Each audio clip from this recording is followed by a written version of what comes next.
అమ్మ, కల్కి అంటే ఎవరు? చిరంజీవి అంటే ఎవరు? ఈరోజు మీకు అమ్మ కల్కి గురించి, సప్త చిరంజీవుల గురించి చెబుతుంది. ఓకేనా? పుట్టిన వారికి మరణం తప్పదు, మరణించిన వారికి మరలా పుట్టుక తప్పదు అంటారు. కానీ రామాయణ, మహాభారతం లాంటి మన హిందూ పురాణాల ప్రకారం ఈ కలియుగం అంతమై సత్యయుగం మొదలయ్యే వరకు 7 పురాణ పురుషులు చిరంజీవులుగా ఉన్నారని చెబుతారు. వీరిని సప్త చిరంజీవులు అంటారు.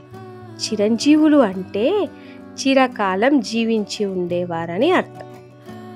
అశ్వత్థామ బలిర్వాసో హనుమాంచ విభీషణ కృపా పరశురామంచ సప్తైతే చిరంజీవిన.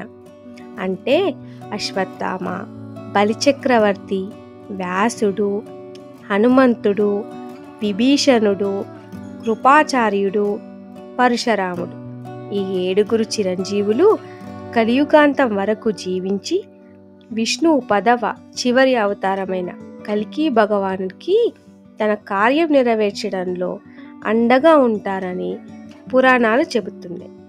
కల్కి అంటే దేవుడన్నమాట. ప్రపంచం ప్రమాదంలో పడిన ప్రతిసారి ఒక అవతారం వచ్చి ప్రపంచాన్ని రక్షిస్తుందని చెబుతారు.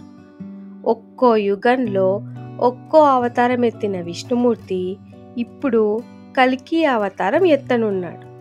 ఈ 7 మనలాగే మామూలు మనుషుల్లా పుట్టినా వరము లేదా శాపంతో చిరంజీవులయ్యారు.